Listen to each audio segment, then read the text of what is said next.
नमस्कार, स्वागत है आप सभी का। मैं हूं आपके साथ शावनी पटनायक। बुलेटिन की शुरुआत करेंगे। हरियाणा के मुख्यमंत्री मनोहर लाल सांसदों के साथ दिल्ली में बैठक करेंगे। बैठक प्री बजट मीटिंग को लेकर यह बैठक होगी। सीएम मनोहर लाल ने दिल्ली से सांसदों के साथ बैठक कर प्री बजट मीटिंग पर चर्चा की है। जानकारी के मुताबिक आज रात 9 बजे हरियाणा भवन में बैठक होगी और प्री बजट मीटिंग पर सांसदों से चर्चा करेंगे। इसके बाद रात डिनर पर चर्चा होगी। तो आपको बता दें कि आज डिनर पर चर्चा होनी है। सीएम मनोहर लाल सांसदों के साथ बैठक करेंगे और प्री बजट पर चर्चा होगी। रात के 9 बजे हरियाणा भवन में ये बैठक होनी है। प्री बजट को लेकर सांसदों से सीएम मनोहर लाल चर्चा करेंगे। कई विभागों को लेकर इस बैठक में चर्चा की जाएगी, जहां पर प्री बजट पर क्या कुछ आकांक्षाएं और क्या कुछ उम्मीदें, इसको लेकर चर्चा की जाएगी। आगे बढ़ेंगे। फरीदाबाद के सेक्टर 15 से बीजेपी उत्तराखंड प्रकोष्ठ हरियाणा जिला फरीदाबाद ने उत्तराखंड के लिए जा रही आपदा राहत सामग्री को मुख्यमंत्री मनोहर लाल ने हरी झंडी दिखाकर रवाना किया। इस दौरान कैबिनेट मंत्री मूलचंद शर्मा, विधायक नरेंद्र गुप्ता, विधायक सीमा त्रिखा, विधायक राजेश नागर समेत कई गणमान्य लोग मौजूद रहे।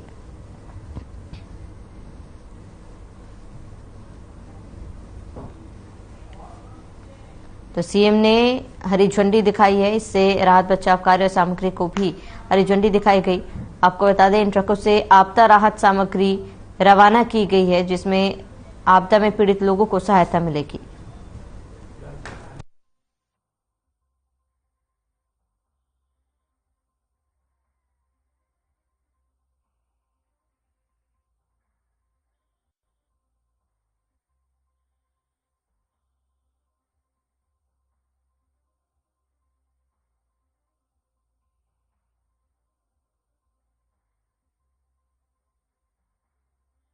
किया गया है और हरी झंडी दिखाकर इस ट्रक को रवाना किया गया। सीएम ने हरी झंडी दिखाकर ट्रक को रवाना किया, जहां पर उत्तराखंड में पीड़ित लोगों को इससे सहायता मिलेगी और राहत सामग्री को मिलेगा।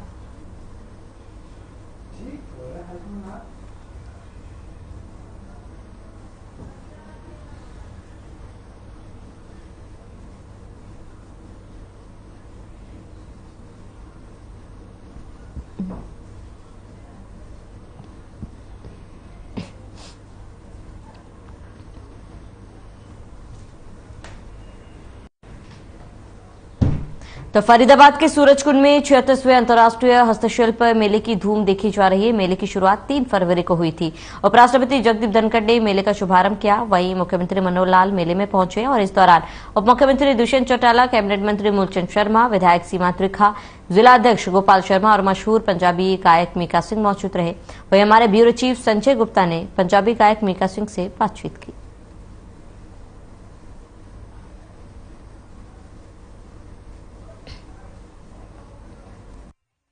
डाइवर्सिफिकेशन हमने इकट्ठी करी है दुनिया और स्टेट्स के कल्चर की, और बहुत अच्छी बात है। और इससे हमारे प्रदेश की तरक्की होती है, मगर और आर्टिजन्स को भी मौका मिलता है कि वो यहाँ आकर पोर्ट्रे करें। अंतर्राष्ट्रीय मेला है और फरीदाबाद की ऐतिहासिक नगरी में मेला है, और मुख्यमंत्री जी पूरे विधायकों को, पूर्व विधायकों को, सभी अधिकारियों को और सभी सामाजिक धार्मिक संगठनों को, सभी को लंच का आयोजन रखा है और ये अंतर्राष्ट्रीय मेला। राजहंस में भारतीय जनता पार्टी की विधायकों की मीटिंग चल रही है। प्री बजट पर चर्चा हो सकती है।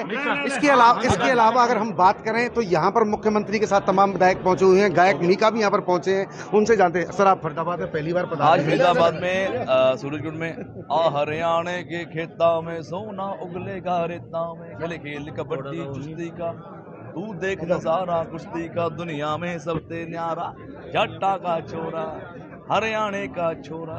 सो आज all credit goes to CM साहब। ये बहुत ही वो डाउन टू अर्थ इंसान है और इतने बड़े काम आज कर रहे हैं यूथ के लिए। आई एम श्योर कि आज ये जो फेस्टिवल है ये सिर्फ गुड़गांव में पॉपुलर है या हरियाणा में पॉपुलर, आने वाले टाइम में पूरे वर्ल्ड में होगी। यह फेस्टिवल पूरे वर्ल्ड में पॉपुलर होगा, ऐसा कहना है गायक मीका का, जो कि सूरजकुंड पहुंचे हैं। संजय गुप्ता, हर खबर, फरीदाबाद। वहीं फरीदाबाद के सूरजकुंड में लगे 36वें अंतर्राष्ट्रीय हस्तशिल्प मेले में इस बार थीम स्टेट नॉर्थ ईस्ट को बनाया गया है, जिसमें नॉर्थ ईस्ट के 8 राज्य पार्टिसिपेट कर रहे हैं और 8 राज्यों के हस्तशिल्प कलाकार यहां न केवल अपनी अपनी प्रदर्शन कर रहे हैं, बल्कि अपने अपने हाथों से बने सामान की बिक्री कर रहे हैं। और ऐसे ही हस्तशिल्प कलाकार हैं नॉर्थ ईस्ट के असम राज्य से आए राजू तमांग, जिनके दोनों पैर बचपन से ही खराब हैं। बता दें कि दोनों पैरों से दिव्यांग राजू तमांग के पैर न होने के बावजूद न केवल अपने पैरों पर खड़े होकर अपनी जीविका बेहतर ढंग से चला रहे हैं, बल्कि उन्होंने लगभग 50 लोगों को रोजगार देकर उन्हें उनके पैरों पर खड़ा किया है।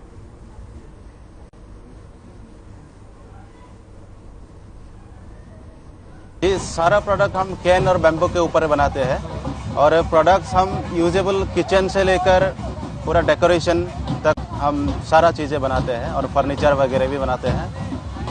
तो डेकोरेशन में क्या क्या बनाते हैं, घर का सामान क्या क्या बनाते हैं? जी, किचन के लिए हम ये कोस्टर वगैरह, ट्रे हो गया, कप्स हो गया, ये सब बनाते हैं। गिलास है? हाँ, ग्लास है और बोतल यूजुअल।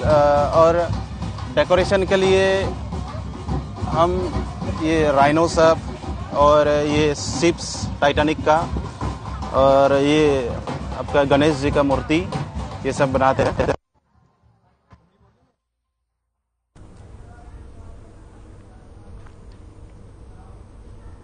सीएम मनोहर लाल फरीदाबाद दौरे पर है और इस बीच फरीदाबाद के सेक्टर 15 में बाबा बंता Singh Bahadur memorial charitable society charitable अस्पताल का सीएम मनोहर लाल ने शिलान्यास किया। आपको बता दें, जमीन पर फावड़ा चलाकर शिलान्यास किया गया। सैकड़ों की संख्या में शहर के बड़े उद्योगपति, वीआईपी लोगों समेत स्थानीय लोग मौजूद रहे। विधायक सीमा त्रिखा, विधायक नरेंद्र गुप्ता, विधायक राजेश नागर, कैबिनेट मंत्री मूलचंद शर्मा, वहीं जिला अध्यक्ष गोपाल शर्मा, मुख्यमंत्री के पूर्व राजनीतिक सलाहकार अजय गौड़, महिला आयोग की चेयरमैन रेणु भाटिया सहित बीजेपी के आला अधिकारी भी मौजूद रहे।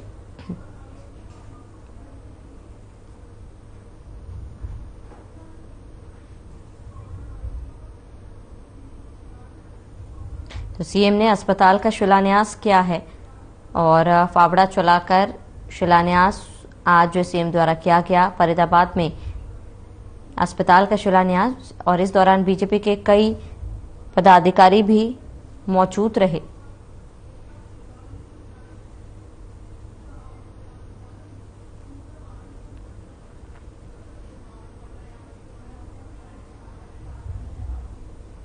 खबर झज्जर से है, जहां बीजेपी प्रदेश कार्यकारिणी की बैठक 10 और 11 फरवरी को भिवानी में होगी। बैठक में सीएम मनोहर लाल, 3 केंद्रीय मंत्री हिस्सा लेंगे। बता दें, प्रदेश अध्यक्ष ओपी धनखड़ ने जानकारी देते हुए बताया कि मंत्री संदीप सिंह को बुलावा नहीं भेजा गया। साथ ही कहा कि जब तक मंत्री संदीप सिंह पर लगे आरोपों की जांच चल रही है, तब तक उन्हें कार्यकारिणी की किसी बैठक में भी नहीं बुलाया जाएगा और जांच में क्लीन चिट मिलने के बाद ही उन्हें बैठकों में निमंत्रण दिया जाएगा।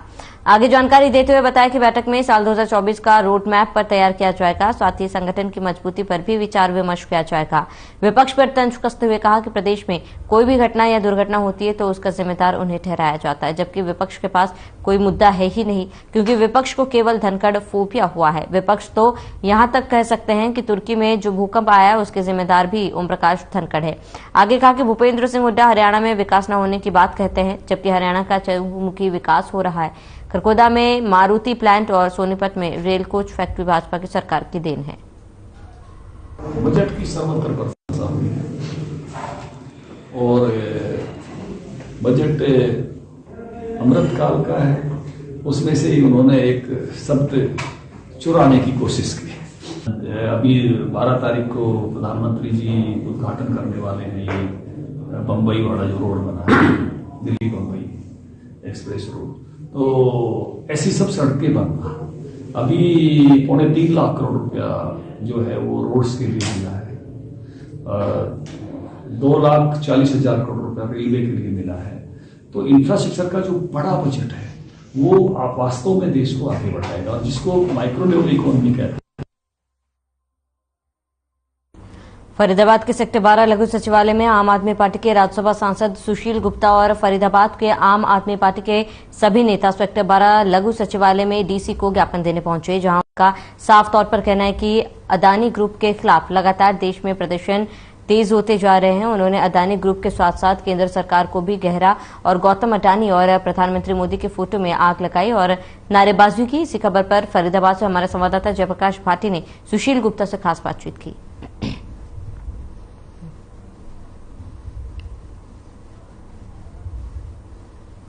फरीदाबाद सेक्टर 12 जो आम आदमी पार्टी है वो प्रदर्शन करने पहुंची है। अडानी के खिलाफ जो आम आदमी पार्टी है वो भी अब रोडों पर प्रदर्शन करते हुए आ रही है। सेक्टर 12 पहुंचे हैं, दिल्ली से रवि जयंती आए हैं, इनसे एक बार पता कर लेते हैं। अडानी के खिलाफ जो मांग लेकर पहुंचे सेक्टर 12, तो क्या है, क्या किस चीज को लेकर? आम आदमी पार्टी और समूची विपक्षी पार्टी इस देश के सबसे बड़े घोटाले का, इस देश के महा घोटाले का, आजादी के बाद का सबसे बड़े घोटाले का जांच चाहती है ज्वाइंट पार्लियामेंट्री कमेटी के द्वारा, संयुक्त संसदीय समिति के द्वारा इसकी जांच हो। इस मांग को लेकर हम संसद के अंदर पिछले कई समय से उठा रहे हैं। आम आदमी पार्टी ने तय किया कि पूरे देश के अंदर हम सड़कों पे लोगों के सामने जाएंगे और सरकार को इस मांग को मांगना पड़ेगा। आज हरियाणा के 22 के 22 जिलों में आम आदमी पार्टी ये प्रदर्शन कर रही है कि मोदी और अडानी की यारी देश पे भारी। संसद की अगर बात की, संसद में भी विपक्ष आवाज उठा रहा है, पर जो सरकार है वो जवाब नहीं दे रही है, तो उस चीज पे क्या कहेंगे? क्योंकि सरकार की मित्रता है, सरकार इसमें बराबर के हिस्सेदार है। सरकार अपने गुनाहों पे पर्दा डालना चाहती है, परंतु ये एक्सपोज होकर रहेंगे और पक्का होंगे। विपक्ष की अगर बात की जाए तो विपक्ष सारा एकत्र होकर क्या सरकार के खिलाफ प्रदर्शन करेगा? सारा विपक्ष इस ज्वाइंट पार्लियामेंट्री कमेटी की मांग कर रहा है और मुझे लगता है कि सरकार को कहीं ना कहीं मांग माननी पड़ेगी। ईडी की बात की जाए तो ईडी किस तरीके से काम कर रही है सरकार? ईडी सीबीआई इस मामले में चुका, वो सिर्फ विरोधी दलों के लिए है, सरकार के मित्रों के लिए नहीं है। जो आम आदमी पार्टी है जो सेक्टर 12 ये प्रदर्शन करते हुए सुशील गुप्ता जी दिल्ली से यहाँ सांसद हैं, वो पहुंचे हैं और इनका साफ तौर से कहना है कि ईडी की बात की जाए या अडानी की बात की जाए या मोदी की बात की जाए, सारी सरकार जो है वो एकत्र होकर जो है घोटालों में सम्मिलित नजर आ रही है। तो उसी चीज को लेकर ये सेक्टर 12 प्रदर्शन के लिए पहुंचे हैं। फरीदाबाद से हर खबर के लिए जयप्रकाश। वहीं फरीदाबाद के सेक्टर 77 में बदमाश युवकों ने मामूली सी बात पर दो दोस्तों को चाकू से कूद दिया है, जिसके बाद सभी आरोपी मौके से फरार हो गए। घटना के बाद आनन फानन में दोनों युवकों को अस्पताल में भर्ती कराया गया। फिलहाल दोनों युवकों की हालत गंभीर है। पुलिस मामले पर संज्ञान ले रही है। वहीं मंगलवार की देर शाम 11वीं के छात्र पर चाकू से हमला कर हत्या कर दी गई थी। छात्र स्कूल से साथियों के साथ घर लौट रहा था, तभी 10 हमलावर बाइक पर सवार होकर आए और छात्र पर ताबड़तोड़ हमला कर दिया। पूरा मामला सीसीटीवी में कैद हो गया। पुलिस सीसीटीवी से सबूत जुटाने में लगी है और आरोपियों पर मुकदमा दर्ज कर पुलिस उनकी तलाश कर रही है। तो छात्र की चाकू से कूदकर हत्या कर दी गई थी। अब पूरे मामले पर पुलिस जांच कर रही है। 11वीं के छात्र पर चाकू से कूदकर हमला किया गया था और छात्र की आपको बता दें कि मौत के बाद पुलिस पूरे मामले की जांच में जुटी हुई है।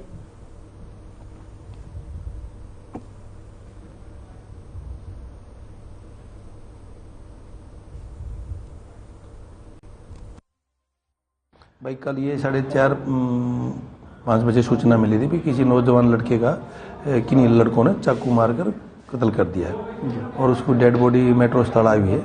जो इस सूचना पर हम तुरंत मौके पे पहुंचे और डेड बॉडी का पोस्टमार्टम वगैरह कराया और घर वाले ने जो बयान दिए उसके आधार पर मुकदमा दर्ज किया गया और उसके बारे में पूरी छानबीन कर रहे हैं और पुलिस लगी हुई शीघ्र अतिशीघ्र अपराधियों को गिरफ्तार करके सलाखों के पहुंचाया गया। लड़के का क्या करता था? ये विपिन नाम का लड़का है जो राहुल इंटरनेशनल स्कूल सेक्टर 56 में 11वीं कक्षा में पढ़ता था। ये कल लड़का अपने घर आ रहा था छुट्टी करके।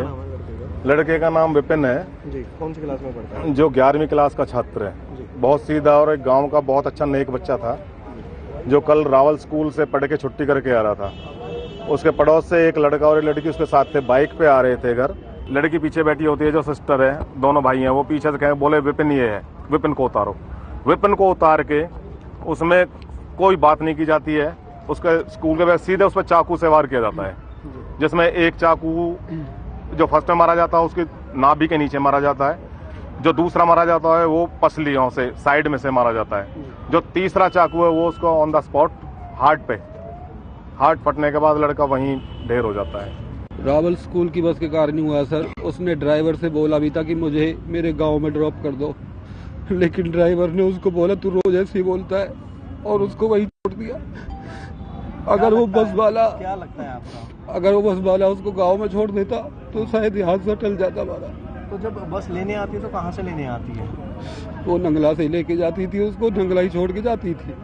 ये अकेला था उस बस में, उस राउंड में, तो बोलते थे हम यहीं छोड़ देंगे तेरे को। बड़े भैया ने बात भी की थी कि भाई इसको घर से लेके जाया करो, घर ही पे छोड़ा करो, लेकिन बोल रहे थे, प्रिंसिपल ने बोला कि भाई अभी हम थोड़ा सा लगे हुए हैं, अगले साल से आपके बच्चे को वहीं छोड़ देंगे।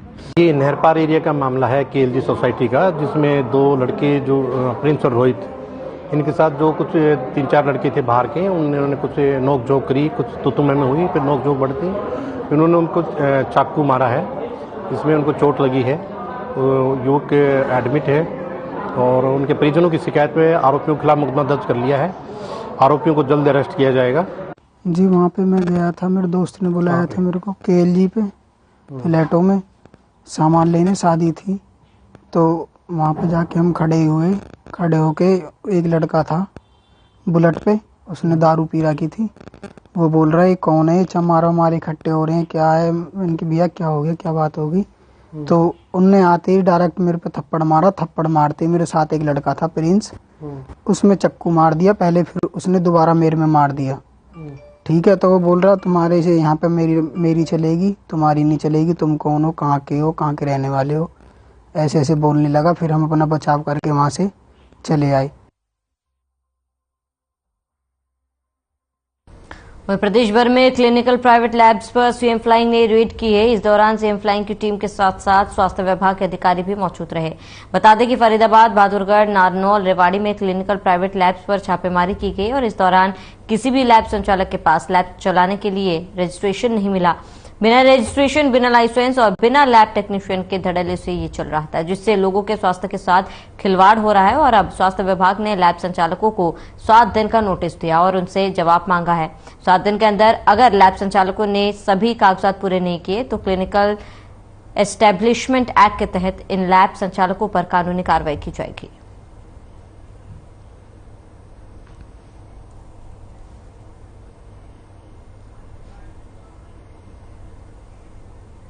मुख्यमंत्री उड़नदस्ता फरीदाबाद की टीम के द्वारा 7 फरवरी 2023 को 3 अलग अलग स्थानों पे पैथ लैब्स को चेक किया गया, जो जिसमें स्थानीय विभाग, जो स्वास्थ्य विभाग के डॉक्टर्स तीनों अलग अलग जो साथ में थे टीम के, जिसमें सूचना ये थी कि इनके पास कोई ऑथराइजेशन नहीं है और ये गैर कानूनी रूप से लैब चलाते हैं।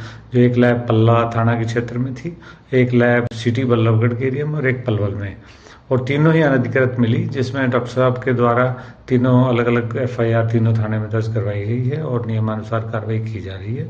इसमें बाकी जो और इस तरह की लैब्स हैं उनकी भी सूचना एकत्र की जा रही है, उनके खिलाफ भी शीघ्र नियमानुसार कार्रवाई की जाएगी। सीएम फ्लाइंग की रेड के दौरान 3 लैब का हमने निरीक्षण किया, उसके दौरान पाया कि जो तीनों ही लैब हैं वो क्लिनिकल एस्टेब्लिशमेंट एक्ट के तहत उनका कोई सर्टिफिकेट नहीं मिला है, तो तीनों को ही हमने नोटिस दिया ये करते हुए कि अपना रजिस्ट्रेशन जल्द से जल्द करवाएं और हम सिविल हॉस्पिटल में अपना जो है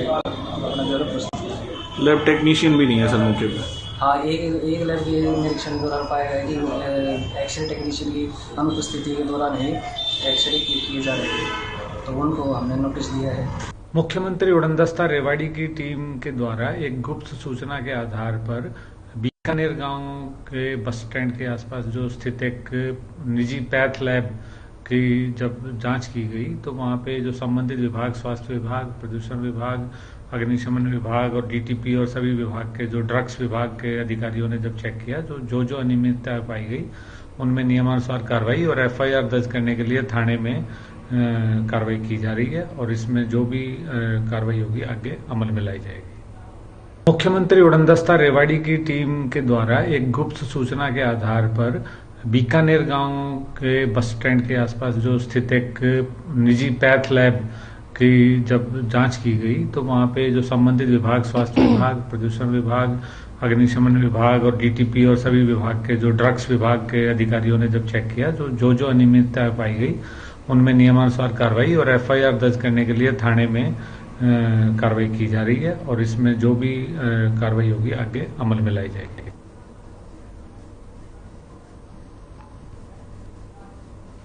वही खबर झज्जर से है, जहां झज्जर के कोट गांव की मोनिका शर्मा ने HCS परीक्षा में 24 स्थान हासिल करके SDM का पद हासिल किया है। उनके इस उपलब्धि से परिजनों समेत उनके गांव में खुशी की लहर दौड़ पड़ी है। मोनिका शर्मा का कहना है कि सच्ची लगन और कड़ी मेहनत ही सफलता की कुंजी है। रोजाना वह 8 से 10 घंटे तक पढ़ाई किया करती थी। साथ ही परिवार में भी उन्हें पूरा सहयोग दिया, जिस कारण उन्होंने यह उपलब्धि हासिल की। सबसे पहले वह महिला उत्थान के लिए कार्य करेंगे, जिसमें महिला सुरक्षा और महिला शिक्षा को बढ़ावा देने के लिए सरकारी योजना का लाभ, इसके अलावा ग्रामीण इलाकों की समस्याओं को भी दूर करने की पूरी कोशिश करेगी।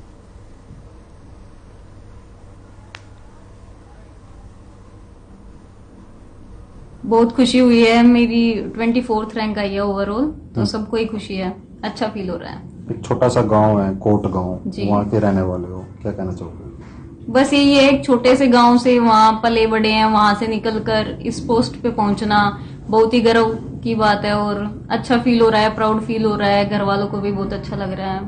मेरे 3 बच्चे हैं, हम कोट गांव से जुड़ गए हैं और बेटा तीनों मेरे बेटे बालक बहुत अच्छे से कामयाब होंगे। बड़ा बेटा तो मेरा वैक्सीन लग गया, अच्छा, और बेटा बीच वाली बेटी कैप्टन बन गई, अच्छा, और छोटी वाली SDM बन गई।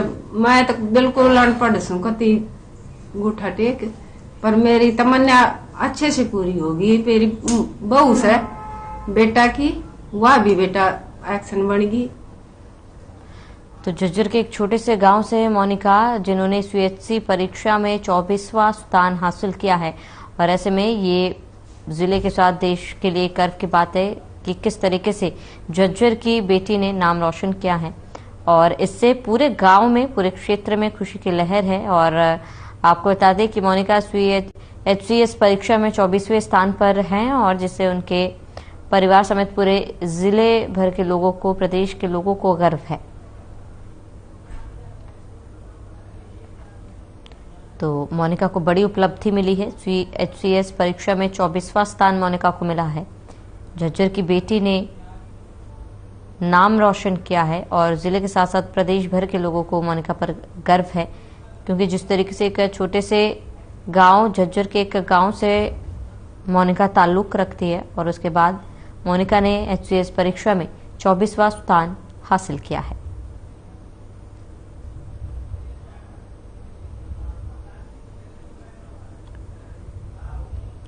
तो झज्जर जिले के गांव बिरधाना में एक व्यक्ति ने अपने घर में जहरीला पदार्थ निकल लिया, जिसके बाद स्थानीय लोगों ने इसे इलाज के लिए झज्जर अस्पताल ले गए, जहां पर डॉक्टर ने इसे मृत घोषित कर दिया। जिसके बाद डॉक्टर ने पुलिस को सूचना दी। वहीं जांच के दौरान पुलिस को पता लगा कि उस व्यक्ति को उसके ऑफिस के कर्मचारी मानसिक तौर से परेशान करते थे। फिलहाल जांच अधिकारी ने बताया कि कंपनी में 23 अन्य स्टाफ कर्मचारी के खिलाफ मामला दर्ज कर लिया गया है और आगे की कार्रवाई की जा रही है। तो आपको बता दें कि 23 स्टाफ कर्मचारियों पर केस दर्ज किया गया है, और जहर खाने से शख्स की मौत हुई थी।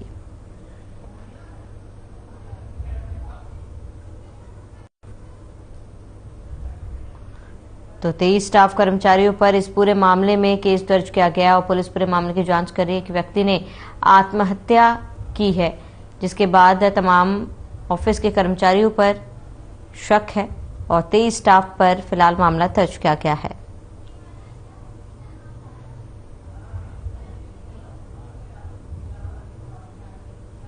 तो जहर खाने से इस व्यक्ति की मौत हुई थी। पुलिस ने पूरे मामले में संज्ञान लिया है, और पुलिस पूरे मामले की कार्रवाई में जुटी हुई है।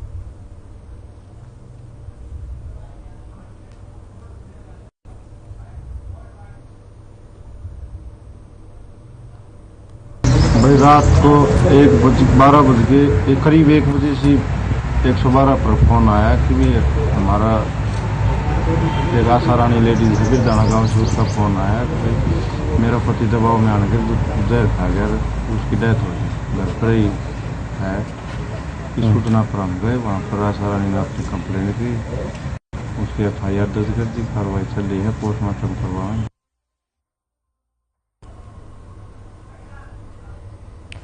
चलिए इसी के साथ इस बुलेटिन में फिलहाल मेरे साथ इतना ही। देश और प्रदेश की तमाम बड़ी खबरों के लिए बने रहे हमारे साथ।